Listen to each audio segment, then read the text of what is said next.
Well, in a few weeks, one of literature's most famous characters, Sherlock Holmes, smashes, kicks and shoots his way back onto the big screen. Robert Downey Jr.'s version could possibly have Mr. Conan Doyle turning in his grave, but Gyles Brandreth reckons it could be truer to the original, actually, than many of the Sherlocks we've seen over the years. He's dashing. He's daring. He's even sexy. This is the latest incarnation of Sherlock Holmes. But why does he seem to have had an action hero makeover? This is the Sherlock Holmes most of us recognise. Pipe in hand, Inverness cape on back, an instant icon. But the reality may not reflect the image. Sherlock Holmes is less elementary, more complicated than that, my dear viewer. Sherlock Holmes has been played on screen more than any other fictional character. Basil Rathbone's interpretation is the standard. One straight-backed Englishman playing another. So much so that spoof Sherlocks on TV always play to the Basil Rathbone stereotype.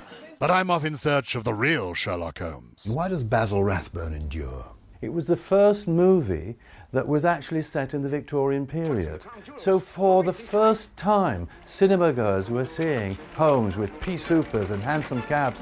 But over 120 years, the character's developed, modified. There's been Sherlock Holmes ballets, he's been presented as a gay man, and even in 1918 there was a silent movie called The Black Sherlock Holmes. Sherlock Holmes has become a brand, an industry. He's spawned pubs and board games, and for more than a century, been a dream role for actors. More than 70 actors have played Holmes, from Jeremy Brett to Rupert Everett.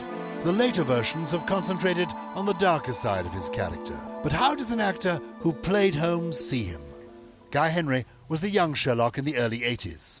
I think the reason actors are so intrigued because there are so many possibilities. He can, on a sixpence, turn from someone who's depressed, alone, to somebody supremely confident because he's suddenly obsessed with the idea that he's understood something else about somebody or something. In the latest film, Holmes is like a Victorian 007. But the fistfights aren't invented for modern audiences, they're mentioned in the novels too. On stage, Roger Llewellyn has played Sherlock Holmes more than 600 times. Holmes was an action hero.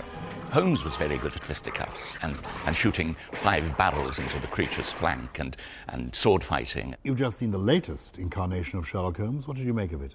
I thought it was magnificent, frankly.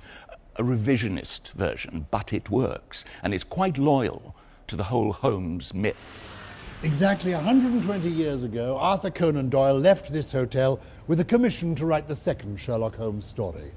And it's clear that 120 years from now, the game will still be afoot for Sherlock Holmes.